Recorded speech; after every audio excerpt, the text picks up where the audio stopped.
हे जादुई दरवाजे, अपना द्वार खोल दो और मुझे खजाने के पास ले चलो।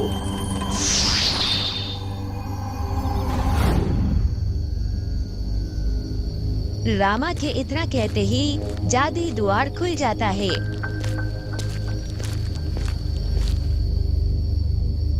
अच्छा, तो ऐसे रामा इतना अमीर बन रहा है। वो जादुई द्वार की मदद से सारा खजाना अपने घर ले जा रहा है।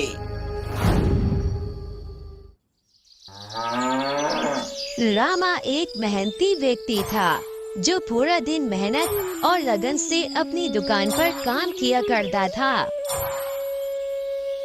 बस आज इस दुकान पर कुछ अच्छे पैसे बन जाए तो मैं अपनी पत्नी के लिए कुछ अच्छा भोजन ले जाऊंगा। वो उसे खाकर बहुत खुश होगी। वैसे भी कुछ दिनों से वो मुझसे बहुत नाराज है। मैं उसके लिए कुछ नहीं कर पा रहा हूँ। अरे रामा भाई, क्या सोच रहे हो? कहीं सोचते सोचते हथौड़ा अपने हाथ पर नहीं मार लेना, या फिर हथौड़ा हमें भी लग सकता है। तुम जरा अपना काम ध्यान से करो। अरे भाई, मैं अपना काम ध्यान से ही करता हूँ। भले मैं कुछ भी सोच रहा हूँ या मेरा ध्यान कहीं भी हो, परंतु मेरा काम हमेशा एकदम ठीक होता है। हाँ, बात तो तुम ठीक कह रहे हो। आज तक तुम्हारे काम में कोई गड़बड़ नजर तो नहीं आई। तभी एक बूढ़ी माई अपनी टूटी हुई लाठी लेकर रामा की दुकान पर आती है। बेटा रामा, ये देख, मेरी ये लाठी टूट गई। क्या तू इसको जोड़ सकता है? अगर इसको जोड़ देगा तो मैं अच्छे से चल पाऊंगी बेटा। अरे हाँ माँ जी, इसमें चिंता की कोई बात नहीं है। आप बस मुझे अपनी लाठी दिखाओ। इस लाठी को जोड़ना मेरे बाएं हाथ का खेल है। अरे वाह बेटा, तो फिर ठीक है, जोड़ दे मेरी लाठी। परंतु मेरे पास पैसे बिल्कुल नहीं हैं। तू मेरा ये काम कर देगा ना बेटा? क्या माँ जी, आपके पास पैसे नहीं है? मुझे भी अपने घर में पैसों की बहुत जरूरत है। मैं आपका ये काम ऐसे कैसे कर सकता हूँ? हाँ माँ जी, रामा बिल्कुल ठीक कह रहा है। वो आपका काम बिना पैसे में कर देगा तो अपने घर क्या लेकर जाएगा। आप जाओ जाओ, यहाँ कोई भी काम मुफ्त में नहीं होता है। सब काम के पैसे लगते हैं। ठीक है बेटा, मैं चली जाती हूँ। जब मेरे पास पैसे होंगे तब मैं ये लाठी जुड़वा लूंगी। नहीं माँ जी, रुकिए। अब आप मेरी दुकान तक आ गई हैं, तो मैं आपको ऐसे जाने नहीं दूंगा। लाइए, अपनी लाठी दिखाइए, मैं आपकी लाठी जोड़ देता हूँ। अरे वाह बेटा, तू तो बहुत अच्छा है। वो बूढ़ी औरत अपनी लाठी रामा को देती है। रामा उस लाठी को जोड़ने लगता है। कुछ ही समय में बूढ़ी औरत की लाठी जुड़ जाती है।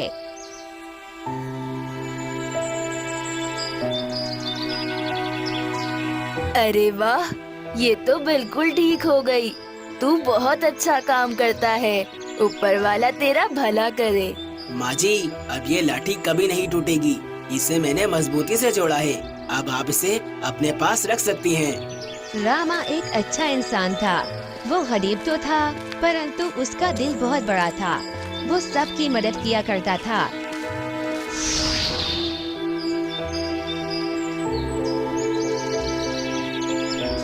अरे भैया सुनिए, मुझे 1 किलो बैगन दे दीजिए। ओह, लगता है आज तुम बैगन की सब्जी बनाने वाली हो।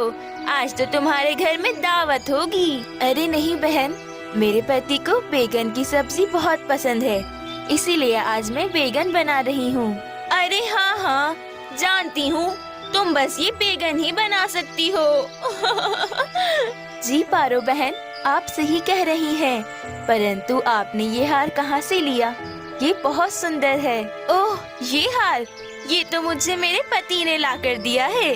असल में वो बहुत अमीर जो हैं, ये सब चीजें मुझे लाकर देते रहते हैं। वाह बहन, ये तो बहुत अच्छी बात है। हाँ, परंतु तुम ये कभी नहीं पहन पाओगी, क्योंकि तुम्हारे पति की इतनी औकात नहीं है कि वो तुम्हें ये सब दिला सके। पारो बहन, आप ये कैसी बातें कर रही हैं? अरे, तुम्हारा पति गरीब है, वो किसी काम का नहीं, और तुम्हारी किस्मत तो फूट गई है। लक्ष्मी को पारो की बातें सुनकर बहुत गुस्सा आता है और वो वहाँ से अपने घर चली जाती है।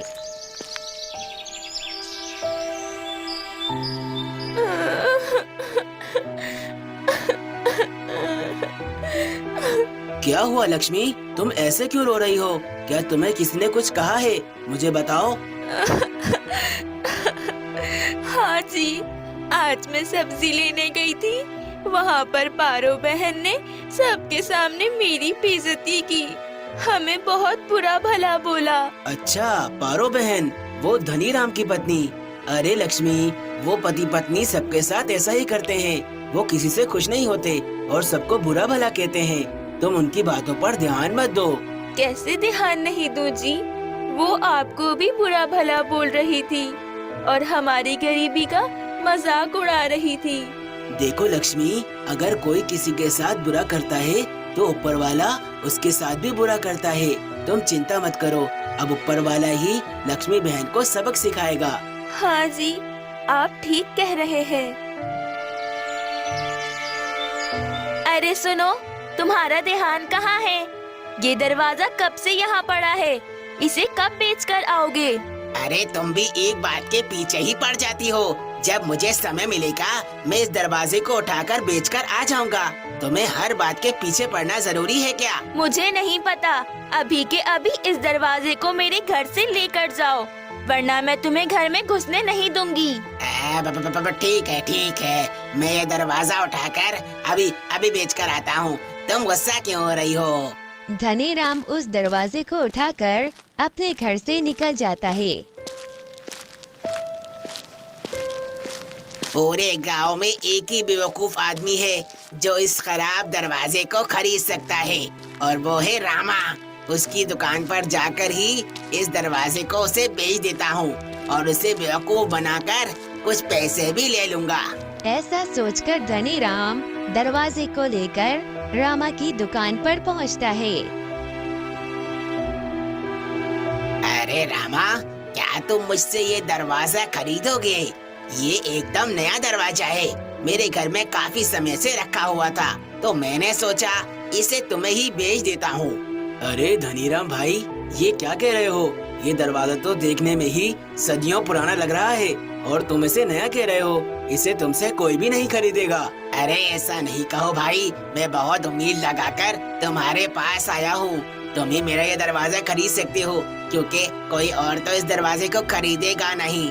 और अगर मैं ये दरवाजा बेचकर घर नहीं गया तो मेरी बीवी मुझे घर में घुसने नहीं देगी। अच्छा, अगर आपने ये दरवाजा नहीं बेचा तो आपकी पत्नी आपको घर में ही घुसने नहीं देगी। ठीक है, ये दरवाजा मैं आपसे खरीद लेता हूँ। रामा धनी राम को कुछ पैसे देता है और वो दरवाजा उससे खरीद लेता है। ये दरवाजा तो मैंने धनी राम से खरीद लिया है, परंतु इसे यहाँ नहीं रख सकता। एक काम करता हूँ, इसे घर ही ले जाता हूँ। रामा उस दरवाजे को उठाता है और उसे लेकर अपने घर पहुँचता है।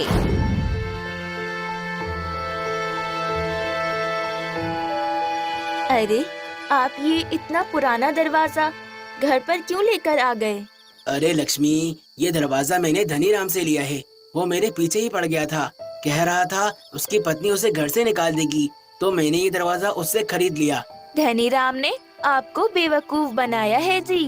वो पुराना दरवाजा आपको बेचकर चला गया। हाँ लक्ष्मी, तुम ठीक कह रही हो। शायद उसने मुझे बेवकूफ ही बनाया है, परंतु मुझे बेवकूफ बनाकर वो मेरा कुछ नहीं बिगाड़ सकता।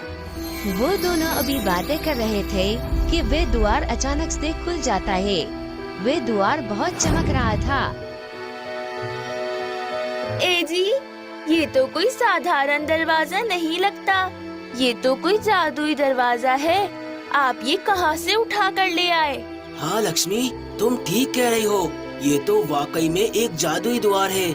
मुझे इसके अंदर जाकर देखना होगा, आखिर अंदर क्या है। अरे नहीं नहीं, आप इसके अंदर नहीं जाएंगे। आपको कुछ हो गया तो मैं कहाँ जाऊंगी? लक्ष्मी, मुझे कुछ नहीं होगा। मैं बस एक बार इस द्वार के अंदर जाना चाहता हूँ। इसमें जरूर कुछ रहस्यमय होगा। मैं वो देखकर फौरन वापस आ जाऊंगा।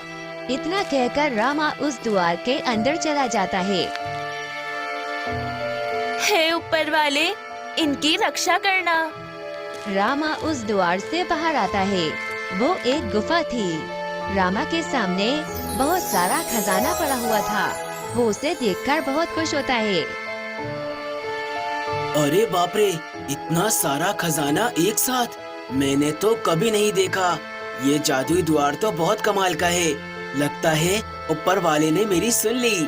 अब मुझे जितने भी पैसों की जरूरत पड़ेगी मैं यहाँ से निकाल कर ले जाऊंगा। लगता है अब हमारे हालात भी अच्छे हो जाएंगे।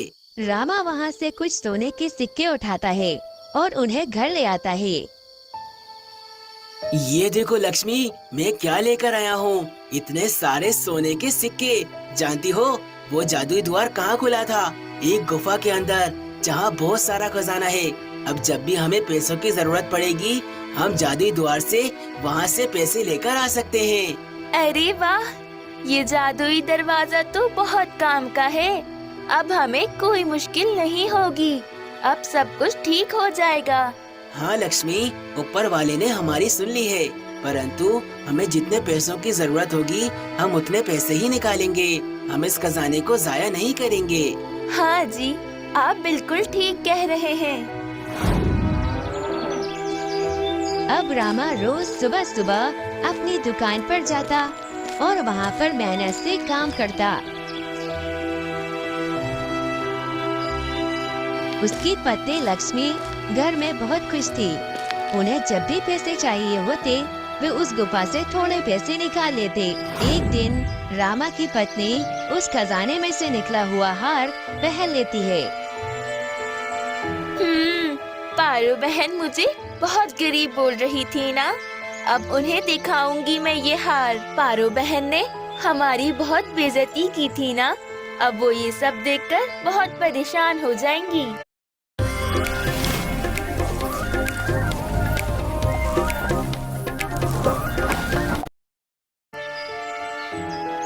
ऐसा सोचकर लक्ष्मी वो हार पहनकर सब्जी लेने चली जाती है। ले जाओ, ताजी ताजी सब्जियां ले जाओ। आलू, गोभी, टमाटर सब ले जाओ। भैया सारी सब्जियां 1-1 किलो दे दो। अरे वाह लक्ष्मी, लगता है आज तुम्हारे घर में दावत है, जब ही ये सारी सब्जियां ले जा रही हो। नहीं पारो बहन, इन सब सब्जियों में से जो भी मेरे पति को पसंद आएगी वो उन्हें बना कर दूंगी। हाँ, लगता है तुम बहुत अमीर हो गई हो और ये हार भी बहुत कीमती लग रहा है। हाँ बहन, क्यों नहीं होगा कीमती? मेरे पति ने मुझे दिलाया है ये हार। पारो ये सब कुछ देखकर बहुत जल जाती है। जानते हो वो रामा कितना अमीर हो गया है। उसकी पत्नी ने आज कितना कीमती हार पहना हुआ था और एक तुम हो, मुझे कुछ नहीं दिलाते। हाँ भगवान, तुम ठीक कह रही हो। मैं भी देख रहा हूँ आजकल रामा सभी की कुछ ज्यादा ही मदद कर रहा है। जरूर दाल में कुछ काला है। रामा ने जरूर कुछ उल्टा सीधा किया होगा, तभी वो इतना अमीर हो गया। हाँ, परंतु अब तुम्हें पता लगाना होगा वो इतना अमीर कैसे हुआ। अब तुम्हें उस पर नजर रखनी होगी। ठीक है भगवान, तुम जैसा कह रही हो मैं वैसा ही करूँगा। अब रामा पर मैं नजर रखूंगा और पता लगा कर रहूंगा कि वो इतना अमीर कैसे हुआ। और फिर एक रात जब रामा उस जादुई द्वार से खजाना निकाल कर लाया था, तभी धनी राम उसे देख लेता है। अच्छा, तो ये बात है। ये तो मेरा ही दिया हुआ दरवाजा है। इसका उपयोग करके ये दोनों अमीर से अमीर बने जा रहे हैं। मैं भी कितना बड़ा गधा हूँ। मेरा दरवाजा एक जादुई द्वार था, परंतु फिर भी मैंने इसे बेच दिया। कोई बात नहीं, कल सुबह आकर मैं इस रामा से अपना जादुई द्वार छीन लूंगा। लक्ष्मी, उस गुफा में खजाना अब बिल्कुल खत्म हो चुका है। ये बस आखिरी के कुछ सिक्के बचे थे, मैं उन्हें उठाकर ले आया हूँ। ठीक है जी, ऊपर वाले ने हमें इतना दे दिया है, यही बहुत है। हमें और पैसों की आवश्यकता नहीं है।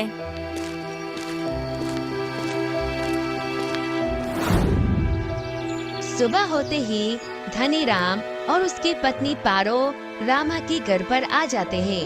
रामा, मुझे तुमसे मेरा वो पुराना दरवाजा वापस चाहिए। मुझे उस दरवाजे का बहुत काम है। मुझसे गलती हो गई, मैंने वो दरवाजा बेचकर बहुत बड़ी गलती कर दी। अरे भैया, ये आप क्या कह रहे हैं? आपको तो ये दरवाजा बेचना था और आपसे ये दरवाजा कोई खरीद भी नहीं रहा था, तभी मैंने आपसे ये दरवाजा खरीद लिया। अब आपको इसकी क्या जरूरत है? देखो रामा, ज्यादा होशियार मत बनो। ये दरवाजा मेरा है और मैं इसे वापस लेने आया हूँ। चलो इसे मुझे दे दो। ठीक है धनीराम भैया, आप गुस्सा मत कीजिए, ये दरवाजा आप ले जाइए। वैसे भी ये मेरे किसी काम का नहीं है। फिर क्या था, धनीराम वो दरवाजा उठाकर अपने घर पे ले जाता है।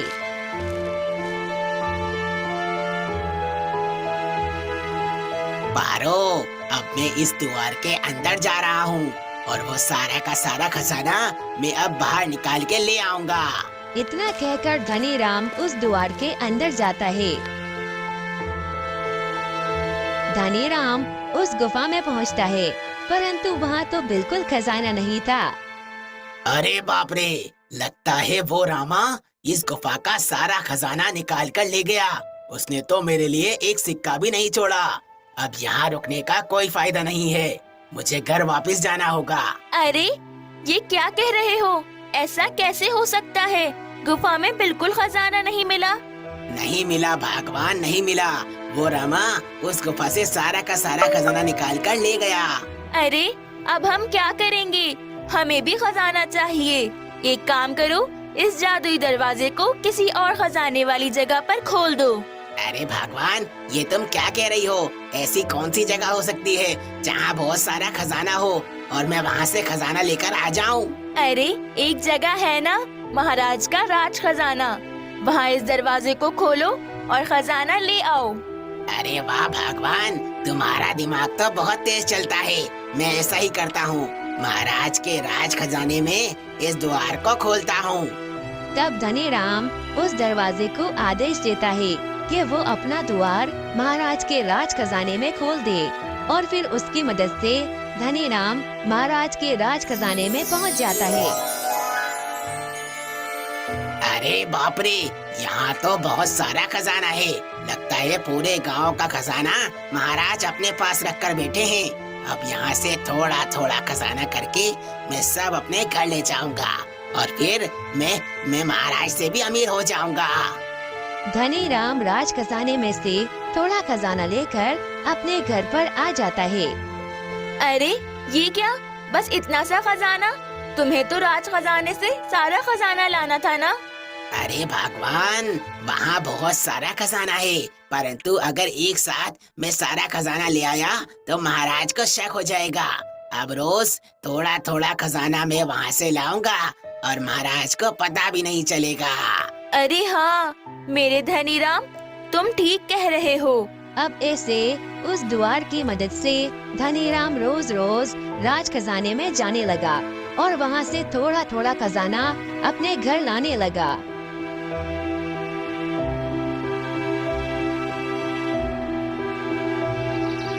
ये बात अब महाराज को पता लग चुकी थी कि उनके राज खजाने में से थोड़ा थोड़ा खजाना गायब हो रहा है।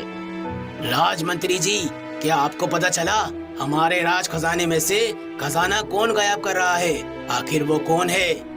महाराज, मुझे तो कुछ समझ नहीं आ रहा। राज खजाने पर हर समय सैनिकों का पहरा रहता है, वहाँ कोई नहीं जा सकता, परंतु फिर भी राज खजाना चोरी कैसे हो रहा है? मंत्री जी, आज हम खुद राज खजाने में छुपेंगे और देखेंगे कि आखिर कौन छुपकर हमारा खजाना चोरी कर रहा है। महाराज ऐसा ही करते हैं। वो एक बड़े से मर्तबान में राज खजाने में छुप जाते हैं। तभी धनीराम राज खजाने में चोरी करने आता है। जादुई द्वार की मदद से मैं तो रोज महाराज का खजाना चोरी कर सकता हूँ। ऐसे तो मैं ही इस राज्य का महाराज बन जाऊंगा, क्योंकि मेरे पास ही महाराज का सारा खजाना होगा।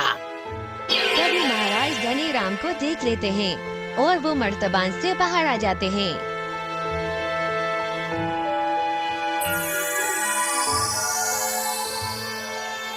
अच्छा, तो तुम इस जादुई द्वार की मदद से हमारा खजाना चोरी कर रहे थे और इस पूरे राज्य के अगले महाराज बनना चाहते थे। महाराज, मैं ऐसा कुछ नहीं चाहता था। मुझसे गलती हो गई महाराज, मुझे क्षमा कर दीजिए। मैं आइंदा ऐसा कुछ वापस नहीं करूँगा। तुमने हमारे राज खजाने में चोरी करने की जुर्रत की है। तुम्हें तो हम सारी जिंदगी के लिए कारावास में बंद कर देंगे। नहीं महाराज, मुझे क्षमा कर दीजिए, मुझे क्षमा कर दीजिए। महाराज धनीराम की एक नहीं सुनते और उसे उठाकर हमेशा के लिए कारावास में बंद कर देते हैं। महाराज जानते थे कि उस जादुई द्वार का गलत इस्तेमाल करा जाएगा, इसीलिए महाराज उस जादुई द्वार को भी जला देते हैं। यूं धनीराम को उसकी गलती की सजा मिल जाती है और वहीं रामा अपने काम में व्यस्त हो जाता है। उसकी पत्नी और रामा दोनों साथ में खुश रहने लगते हैं।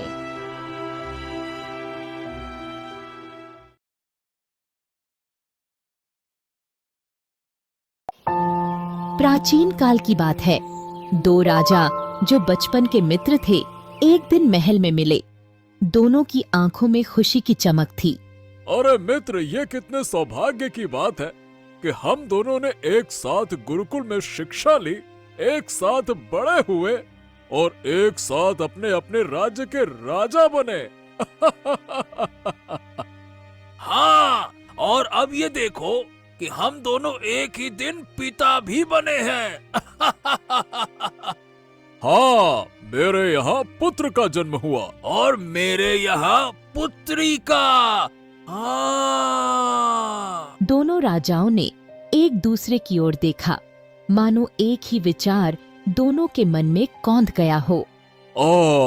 मित्र, क्यों न हम अभी से तय कर लें? हाँ, मैं भी यही सोच रहा था, हमारे बच्चों का विवाह। हाँ। मित्र, अब जब हमने ये शुभ निर्णय ले ही लिया है तो क्यों न पहले गुरुदेव का आशीर्वाद ले आए। क्यों? चलो। दोनों राजा घने वन के रास्ते गुरु के आश्रम की ओर चल पड़े। कुछ देर बाद उन्होंने आश्रम की पवित्र भूमि में प्रवेश किया। आओ वत्सों, आओ आओ। इतने वर्षों के बाद अचानक कैसे याद आ गई? गुरुदेव गुरुदेव गुरुदेव, आपका आशीर्वाद सदैव हमारे साथ रहा है। हाँ गुरुदेव, हमेशा। गुरुदेव, हम दोनों पिता बने हैं और हमने तय किया है कि हमारे बच्चों का विवाह आपके आशीर्वाद से होगा। तुम दोनों की मित्रता को देखकर हमारा मन प्रसन्न हो जाता है। ये संबंध और भी मधुर होगा। रुक जाओ पुत्रों, मुझे भविष्य के गर्भ में झांक कर देखने दो, ताकि मैं तुम्हें बता सकूं कि तुम्हारे बच्चों का वैवाहिक जीवन कैसा होगा। गुरुदेव ने अपनी दिव्य दृष्टि से भविष्य को देखा। उनके चेहरे पर चिंता की लकीरें उभर आईं। उन्होंने देखा कि राजकुमार की मंडप में हत्या हो जाती है। हाँ, वत्सों, मैंने भविष्य में झांक कर देखा है। राजकुमार का भाग्य तो शुभ है, परंतु राजकुमारी के भाग्य में एक दुखद घटना लिखी है। विवाह के फेरों के समय ही पति की मृत्यु का योग बन रहा है। यह सुनकर दोनों राजाओं के चेहरे पर चिंता छा गई। तो फिर इस विवाह की कोई आवश्यकता नहीं है। मैं अपने मित्र के पुत्र की जान जोखिम में नहीं डाल सकता गुरुदेव।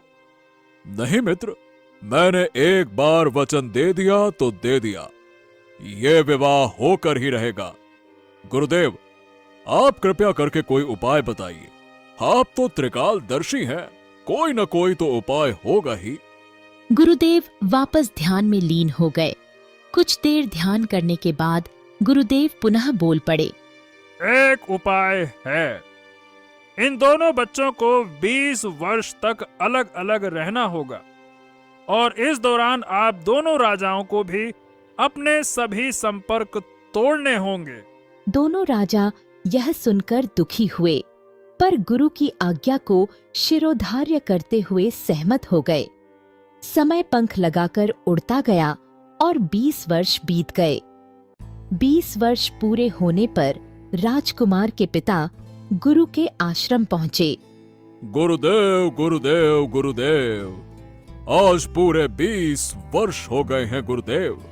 हाँ, 20 वर्ष तो हो गए। अब एक कार्य और करना होगा। तुम अपने पुत्र को अकेले राजकुमारी के राज्य में भेज दो। वो वहां जाकर अपनी पत्नी से विवाह करके उसे ले आएगा। लेकिन ध्यान रहे, तुम या और कोई भी व्यक्ति विवाह में शामिल नहीं हो सकता। केवल तुम्हारा पुत्र ही जाएगा। ठीक है? जैसी आपकी आज्ञा गुरुदेव। राजा अपने पुत्र के साथ महल लौट आए। कुछ समय बाद राजकुमारी के पिता गुरु के आश्रम पहुंचे। आओ राजन, आओ आओ आओ आओ। मैं जानता हूं कि तुम क्यों आए हो। राजकुमार तुम्हारी पुत्री से विवाह करने आने वाला है। रुको, मुझे अपनी दिव्य दृष्टि से एक बार फिर से देख लेने दो कि सब कुशल तो है। गुरुदेव ने आंखें बंद कर लीं। कुछ क्षण बाद उनके चेहरे पर चिंता की रेखाएं उभर आईं। हाँ, अब क्षमा करें राजन, पर यह विवाह अभी भी संभव नहीं लग रहा है। मैं देख रहा हूँ एक मोची है जो राजकुमार को फेरों के समय पर तीर मारकर उनकी हत्या कर देगा और फिर राजकुमारी से विवाह कर लेगा। क्या? हे भगवान, मेरी पुत्री की खुशियों को न जाने किसकी नजर लग गई है, लेकिन मैं ऐसे अपनी पुत्री की खुशियों को किसी मोची के हाथों बर्बाद नहीं होने दूंगा। गुरुदेव, मुझे आप बस इतना बताइए कि वो मोची इस समय पर कहाँ मिलेगा, बाकी मैं देख लूंगा। गुरुदेव ने मोची के बैठने का स्थान बता दिया। राजन, अगर मोची को आप देख लेंगे तो अब सब कुछ मंगलमय दिख रहा है। गुरुदेव ने एक पुराना लकड़ी का बक्सा निकाला। बक्से पर नक्काशी की हुई थी और उस पर कई जगह लोहे की पट्टियां जड़ी हुई थीं। साथ में एक पीला पड़ा पुराना नक्शा भी निकाला। गुरुदेव, क्या है इस बक्से में?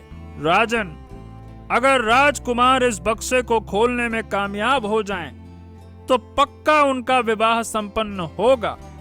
इस बक्से में एक पवित्र मंगल सूत्र है जो इनके विवाह में कोई बाधा नहीं आने देगा। राजा ने आदर से बक्सा और नक्शा लिया और अपने महल में पहुंचकर अपने कक्ष में सुरक्षित रखवा दिया।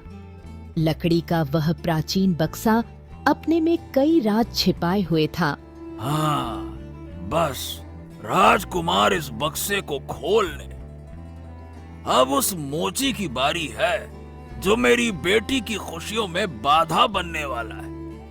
हाँ, मैं उसे छोड़ूंगा नहीं। राजा कुछ सैनिकों को लेकर मोची के स्थान की ओर बढ़े। मोची अपनी दुकान पर जूते सी रहा था। हे दुष्ट मोची, तेरी इतनी हिम्मत कि तू मेरे होने वाले दामाद की हत्या करेगा? बोल। पर महाराज, मैंने ऐसा कब किया? हे, बात मत बना। सैनिकों! राजा के इशारे पर सैनिकों ने मोची को पकड़ लिया और जंगल की ओर ले गए। वहां एक पेड़ से उसे उल्टा लटका दिया गया। यही तेरी सजा है। अब तू यहाँ ऐसे ही लटक कर अपनी मृत्यु की प्रतीक्षा करना। राजा और उनके सैनिक वहां से चले गए, मोची को उसके हाल पर छोड़ते हुए। जंगल में सन्नाटा छा गया। दूसरी ओर राजकुमारी अपने आप से बात कर रही थी। हाँ, ये पिताजी ने बिल्कुल ठीक नहीं किया। मेरी शादी उससे करा रहे हैं जिसे मैंने कभी देखा भी नहीं है। मैंने तय कर लिया है। राजकुमार के महल में आते ही मैं पिताजी से कह दूंगी कि मुझे ये शादी नहीं करनी। और घने जंगल के बीच राजकुमार अपने रथ पर सवार होकर राज्य में प्रवेश करने वाले थे। अरे ये क्या है? मेरे जूते को भी अभी ही फटना था। हाँ, अभी मैं शादी के लिए जा रहा हूँ और मेरा जूता ही फट गया। क्या करूँ? राजकुमार का रथ धीरे धीरे आगे बढ़ता जाता है, जबकि सूर्य की किरणें पेड़ों की पत्तियों से छनकर उस पर पड़ रही थीं। अचानक वन की गहरी शांति एक दर्द भरी पुकार से टूटती है। अरे कोई तो मदद करो, मैं यहाँ फंसा हुआ हूँ। कोई है क्या? हैं? ये कैसी आवाज है? इतने घने जंगल में भला मदद के लिए कौन पुकार रहा है? चलो, मुझे चलकर देखना चाहिए। राजकुमार उस स्थान पर पहुंचा जहां से आवाज आ रही थी। अरे तुम कौन हो और तुम्हें यहां ऐसे किसने लटकाया है?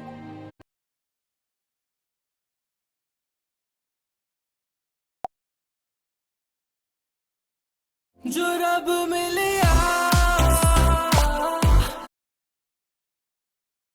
तो सब मिलिया। तुम कौन हो और तुम्हें यहां ऐसे किसने लटकाया है? है राजकुमार, देखिए राजा ने मुझे कैसी सजा दी है। मैं एक निर्दोष व्यक्ति हूँ। अरे हाँ, ठीक है, तुम निर्दोष हो, तो फिर ये सब कुछ हुआ क्यों?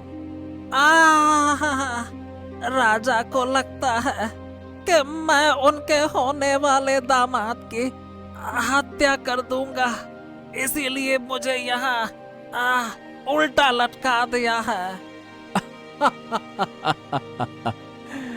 अरे विधि का खेल भी कितना विचित्र है। सुनो मित्र, जिस दामाद की सुरक्षा के लिए तुम्हें यह दंड मिला है, वो दामाद मैं ही हूं और मैं जानता हूं कि तुम मुझे कोई नुकसान नहीं पहुंचाओगे। राजकुमार मोची को पेड़ से उतारता है। हाँ, धन्यवाद राजकुमार, आपने मेरी जान बचा ली। मैं ये एहसान कभी नहीं भूलूंगा। मोची अपने पैरों पर खड़ा होता है। तभी उसकी नजर राजकुमार के जूते पर पड़ती है। अरे राजकुमार, आपका जूता यह कैसे फट गया? आप तो शाही परिवार से हैं और फटे जूते में। अब वो क्या करूं मित्र, अब रास्ते में ही फट गया। अब यही सोच रहा था मैं कि मैं राज दरबार में कैसे जाऊंगा। राजकुमार, भाग्य ने ही तो मेरी भेंट कराई है आपसे। अरे मैं एक मोची हूँ, मोची, और मेरी जेब में अभी भी सुई धागा है। रुकिए, मैं अभी आपका जूता ऐसे सी दूंगा ना कि नए जैसा लगेगा। रुकिए आप। मोची जूते को अच्छी तरह सी देता है। अरे वाह मित्र वाह, तुमने तो कमाल कर दिया। कैसे शुक्रिया करूं तुम्हारा। राजकुमार, अगर राजा ने मुझे यहाँ देख लिया, वो मुझे जिंदा नहीं छोड़ेंगे।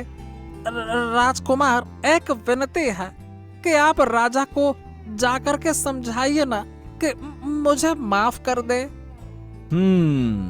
ठीक है मित्र, मैं अवश्य ही तुम्हारे बारे में बात करूंगा। सोच रहा हूँ कि इसी वन में कहीं एक छोटी सी झोपड़ी बना लूं, कम से कम जीवन तो बच जाएगा। चिंता मत करो मित्र, तुमने मेरी मदद की है। मैं राजमहल जाकर तुम्हारी बात राजा से अवश्य ही करूंगा ताकि वो तुम्हें माफ कर दे। ठीक है, चिंता मत करो। आप बहुत दयालु हैं राजकुमार। मुझे समझ नहीं आ रहा कि मैं आपका ये एहसान कैसे चुकाऊंगा। हाँ, एक तरीका है जिससे तुम मेरा एहसान चुका सकते हो। हाँ, बताइए ना राजकुमार, मुझसे जो हो पाएगा मैं करने के लिए तैयार हूँ। तो एक काम करो, ये ओम का ताबीज मुझे दे दो, मुझे ये बड़ा पसंद आया। हाँ, जरूर राजकुमार, ये लीजिए। राजकुमार महल की ओर प्रस्थान करते हैं और राजकुमार राजा के कक्ष में प्रवेश करते हैं। राजकुमारी और राजा पहले से ही मौजूद थे। राजकुमारी दरअसल अपने पिता से ये कहने आई थी कि उसे ये विवाह नहीं करना, पर राजकुमार राजकुमारी को पहली नजर में ही पसंद आ गए। राजकुमार को भी राजकुमारी पहली नजर में पसंद आ गई। बेटा, तुम्हारे विवाह का समय निकट आ रहा है, लेकिन उससे पहले एक महत्वपूर्ण कार्य है। हाँ, कैसा कार्य महाराज? साधु बाबा ने कहा है कि ये बक्सा खोलना अति आवश्यक है। हाँ, इसमें क्या है पिताजी? इसमें तुम्हारी होने वाली पत्नी का मंगल सूत्र है। और ये देखो, ये एक प्राचीन नक्शा है। देखो। हाँ, ये नक्शा किस लिए है? इस बक्से को खोलने के लिए एक विशेष चाबी चाहिए, एक गोल चाबी। और वो चाबी इस नक्शे में दर्शाई जगह पर छिपी हुई है। ओ, तो मुझे इस गोल चाबी को पाने के लिए इस विशेष नक्शे में बताई गई जगह पर जाना होगा। हाँ बेटा, ये एक परीक्षा भी है और राज्य की आवश्यकता भी। राजकुमार नक्शा लेते हैं और नक्शे में बताई हुई जगह पर निकल पड़ते हैं। हाँ, लगता है मैं नक्शे में बताई हुई जगह पर जा रहा हूँ। हाँ, अब कुछ समय की बात है, उस गोल चाबी को लाते ही मेरा विवाह राजकुमारी से हो जाएगा। हे भगवान, हे भगवान, अब मैं क्या करूं? मुझे तो ऐसे घने जंगल में रहने का कोई अनुभव भी नहीं है। अरे कुछ समय बाद तो शाम भी ढल जाएगी। अरे रे, रात हो जाएगी और मुझे तो डर है कि कहीं कोई हिंसक पशु आकर मुझे खा ना ले। क्या करूं, क्या करूं? मोची विलाप करता हुआ अपने से बात कर ही रहा था। तभी राजकुमार गोविंद वहां आ पहुंचे। राजकुमार को देखकर मोची को बड़ी प्रसन्नता हुई। अरे मित्र, तुम यहाँ? हाँ, मुझे यहाँ जंगल में रहने का कोई अनुभव नहीं है। मुझे समझ नहीं आ रहा, पता नहीं क्या करूं। बस बस बस, शांत हो जाओ। आज से तुम मेरे मित्र हो, तुम मेरे साथ ही रहना। हाँ, अब आप जहाँ जाएंगे मैं भी वहीं आपके साथ ही चलूंगा। ठीक है? हाँ, ये अच्छा रहेगा। देखो मित्र, मैं इस नक्शे से एक गोल वस्तु ढूंढने जा रहा हूँ, लेकिन ये नक्शा सिर्फ इस दिशा तक का रास्ता दिखाता है और उसके बाद एक कुआं दिखाया गया है।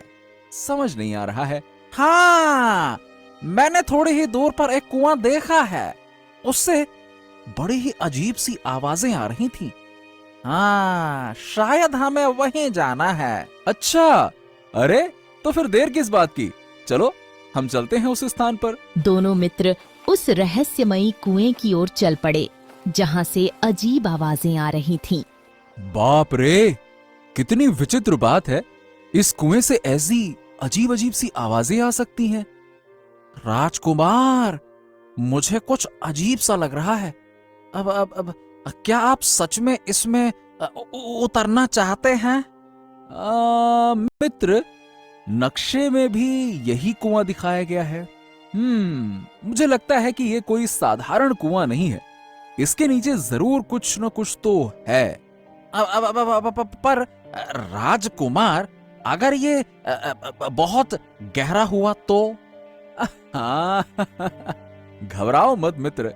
याद है ना, तुमने कहा था कि तुम मेरे साथ हर जगह चलोगे, हैं? हाँ हाँ हाँ हाँ हाँ राजकुमार, मैंने वादा किया है और मैं उसे निभाऊंगा। पर पहले आप कूदिए, मैं आपके पीछे आ रहा हूँ। चलिए। हाँ, यही तो है वो साहस जो एक सच्चे मित्र में होना चाहिए। चलो, तैयार हो? जी राजकुमार। हाँ, चलिए, तैयार हूँ।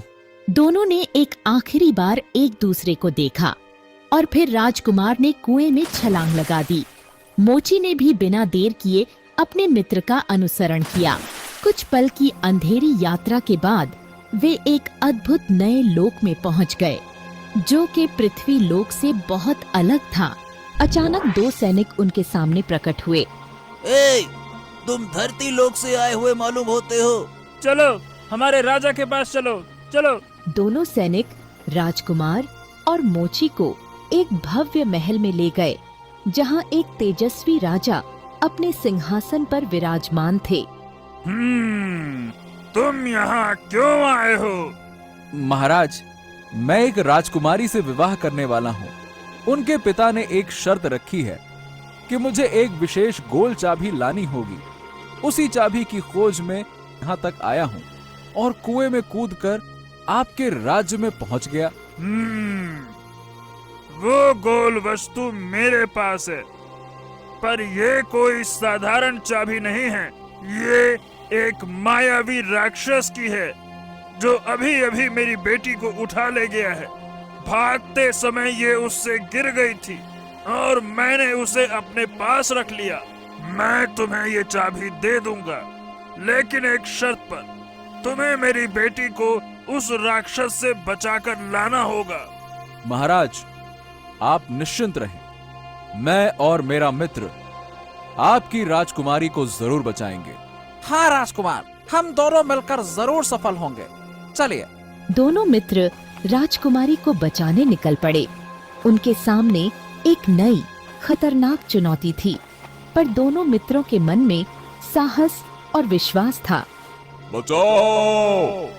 कोई है? बचाओ! दोनों मित्र आवाज की दिशा में दौड़े। वहां पहुंचकर उन्होंने एक अद्भुत दृश्य देखा। एक जादुई जाल में इंद्र देवता फंसे हुए थे। मैं देवराज इंद्र हूँ। भस्मासुर ने मुझे यहाँ कैद कर लिया है। वो राजा की पुत्री का अपहरण करके ले जा रहा था। मैंने उसे रोकने की कोशिश की, लेकिन उसने मुझे इस जादुई जाल में बंद कर दिया है और चला गया। ओह, हम आपको इस जाल से निकालेंगे। इंद्र देवता जी, आप चिंता न करिए। हाँ, हम अभी इस जाल को काटकर आपको बाहर निकालते हैं। रोकिए। ये कोई साधारण जाल नहीं है। इसे नष्ट करना बहुत कठिन है। केवल मेरे इस विशेष धनुष और तीर से ही इसे समाप्त किया जा सकता है। आप चिंता न करें इंद्र देवता, हम लोग आपको अवश्य इस जाल से छुड़ाएंगे। मैं अभी धनुष से तीर चलाकर इस जाल को भेद देता हूँ। राजकुमार आत्मविश्वास से भरे हुए धनुष की ओर बढ़े। उन्होंने धनुष उठाने के लिए अपना हाथ बढ़ाया, परंतु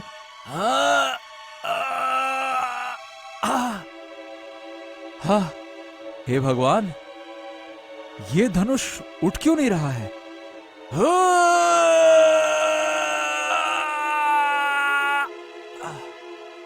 बाप रे, हो, ये तो हिल भी नहीं रहा है।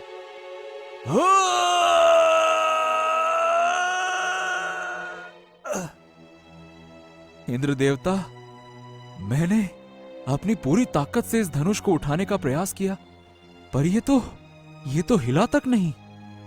लगता है क्षमा करें, हम आपकी कोई मदद नहीं कर सकते।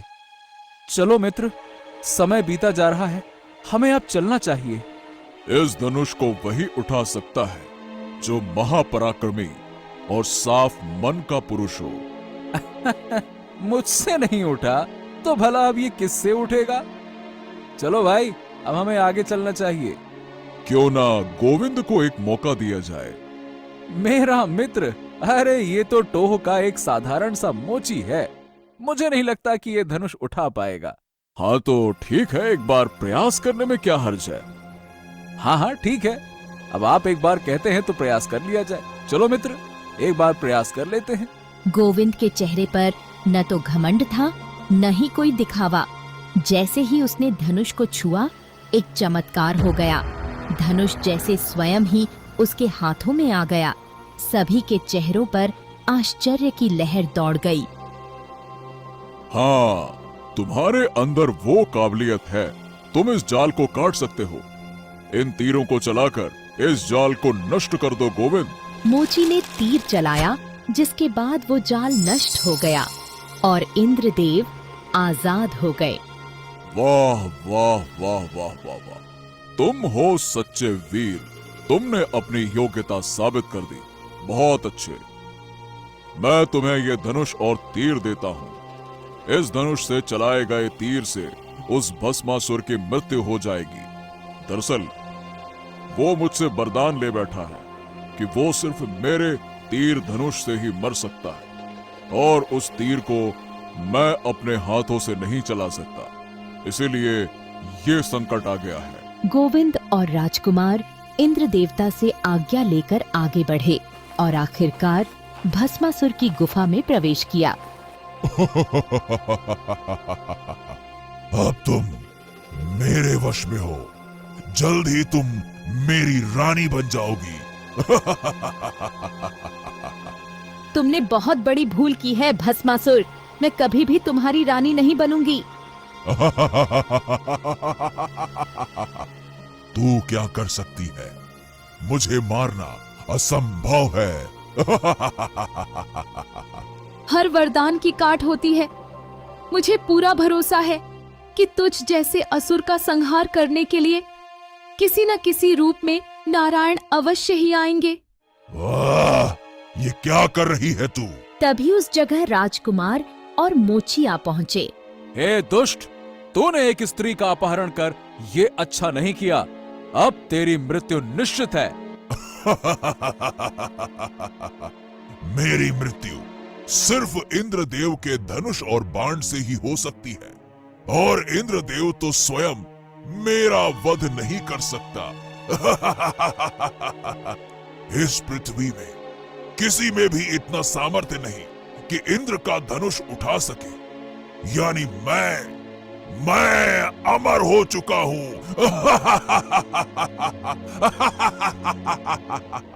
ए पापी, मेरे पास जो तीर धनुष है वो देवराज इंद्र का ही है। अब तेरा अंत निश्चित है, रुक जा। इतना कहकर गोविंद राक्षस पर तीर चला देता है। तीर लगते ही राक्षस के शरीर पर आग लग जाती है। राजकुमारी, अब आप बिल्कुल सुरक्षित हैं। चलिए, हम आपको महल लेकर चलते हैं। राजकुमारी को महल में पाकर राजा बहुत खुश हुए। आप दोनों का बहुत बहुत शुक्रिया। आपने आज मेरी पुत्री की जान बचाई। ये लीजिए आपकी गोल चाबी। महाराज, इस गोल चाबी को आप मेरे मित्र गोविंद को ही दे दीजिए। इसका असली हकदार वही है। राजा गोविंद को वो गोल चाबी दे देते हैं।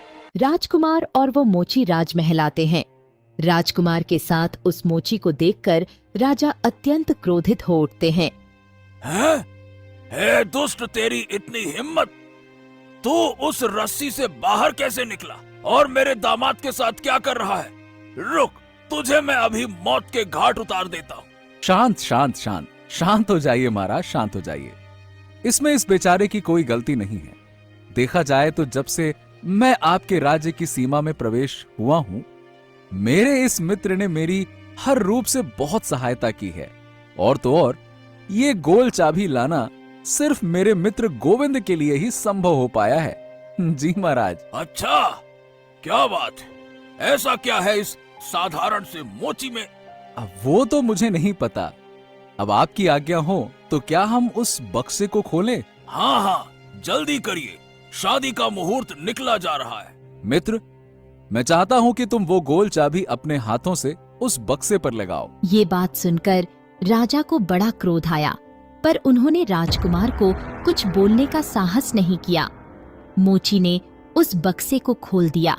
अरे वाह, ये कितना कितना सुंदर, अद्भुत है ये मंगलसूत्र। वाह वाह वाह वाह वाह वाह वाह। राजकुमार, चलिए इस मंगलसूत्र को लेकर मंडप पर चलते हैं। चलिए। जी महाराज, चलिए। अब आखिरकार वो फैसले की घड़ी आ ही चुकी थी, जिसका सबको बेसब्री से इंतजार था। राजकुमार मंडप में खड़े थे, बस फेरे लेने ही वाले थे। चलो, अंत भला तो सब भला। तभी राजकुमार की जेब में से वो ओम का ताबीज अग्नि में गिर जाता है। ताबीज के अग्नि में गिरते ही मोची गुस्से में आग बबूला हो जाता है। ए दुष्ट, तेरी मृत्यु मेरे हाथों लिखी थी। अब तुझे मुझसे कोई नहीं बचा सकता, कोई नहीं। रुक जा। इतना कहकर मोची ने इंद्रधनुष पर बाण चढ़ाए और सीधा राजकुमार को मार दिया। बाण लगते ही राजकुमार एक भयानक असुर में बदल गया। हाँ, अगर ये दानव था तो असली राजकुमार है कौन? तभी साधु बाबा वहाँ प्रकट हुए। असली राजकुमार ये मोची है राजन। सब कुछ जानने के लिए मुझे तुम्हें अतीत में ले जाना होगा। राजकुमार वन के रास्ते राजकुमारी से विवाह करने आ रहे थे। तभी नरकासुर पृथ्वी पर घूमते घूमते राजकुमारी के कक्ष में घुस गया। इसके पास अदृश्य होने की शक्ति थी तो राजकुमारी उसे नहीं देख पा रही थी। वो राजकुमारी के प्यार में मोहित हो गया। उसे पता चला कि एक राजकुमार उनसे विवाह करने आने वाला है, तो उसने एक योजना बनाई। वो माया से वन में ऐसा भ्रम पैदा करता है कि एक बच्चे को एक सांप खाने वाला है। राजकुमार ने जब ये दृश्य देखा तो उन्हें क्रोध आ गया। क्रोध में आकर उन्होंने बाण चलाया, पर नरकासुर की माया से वो तीर उड़ता हुआ सीधा आकर मेरे पैर पर लगा, जिसके बाद राजकुमार अफसोस करते हुए मेरे पास आ पहुंचे। हे मुनिवर, हे मुनिवर, मुझे माफ कर दीजिए। मैंने ये जानबूझकर नहीं किया। यहाँ एक असुर है जिसने अपनी माया से मेरे सामने भ्रम पैदा करा था। मैंने बाण ठीक ही चलाया था, पर मेरा जूता फिसल गया। हाँ, जूता फिसल गया। तो लो, मैं तुम्हें श्राप देता हूं कि तुम आज से एक मोची के रूप में अपना जीवन बिताओगे। तुम्हारी सारी याददाश्त भी मिट जाएगी। अभी राजा के प्रकोप से तू थोड़ी देर में ही जंगल में उल्टा लटका हुआ दिखाई देगा। तुम्हारी सारी याददाश्त वापस आने का एक ही तरीका होगा, जब तुम्हारे इस गले के ताबीज को अग्नि में डाला जाएगा तो तुम्हारी याददाश्त वापस लौट आएगी। अच्छा बेवकूफ बनाया इस राजकुमार को। अब सबसे पहले राजकुमार का भेष लेकर इसके पास जाता हूँ। इसका भरोसा जीतकर वो ताबीज अपने पास रख लेता हूँ, ताकि ये कभी ठीक न हो पाए। नरकासुर को लगा था कि उसने मुझे और राजकुमार को बेवकूफ बनाने की चाल चली है, पर वो ये नहीं जानता था कि मैं राजकुमारी के ऊपर के श्राप का सहारा लेकर नरकासुर और उसके भाई भस्मासुर दोनों का वध करने वाला था। मुझे थोड़ा बहुत शक हुआ था जब बक्से की गोल चाबी वाली बात सुनी। दरअसल हम दोनों भाई ऐसे ताबीज के साथ पैदा हुए थे, और अगर हम दोनों ने गलती से भी एक दूसरे की ताबीज को छू लिया होता, हमारा सारा जादू नष्ट हो जाता। इसीलिए मैंने राजकुमार गोविंद की सहायता ली और उस ताबीज को बिना छुए मंगल सूत्र के बक्से को खुलवा लिया। वाह वाह वाह! वैसे तो तुम बड़े चतुर थे, पर तुम्हारा अंत बुरा ही हुआ, और इस बार भी सच्चाई की ही जीत हुई।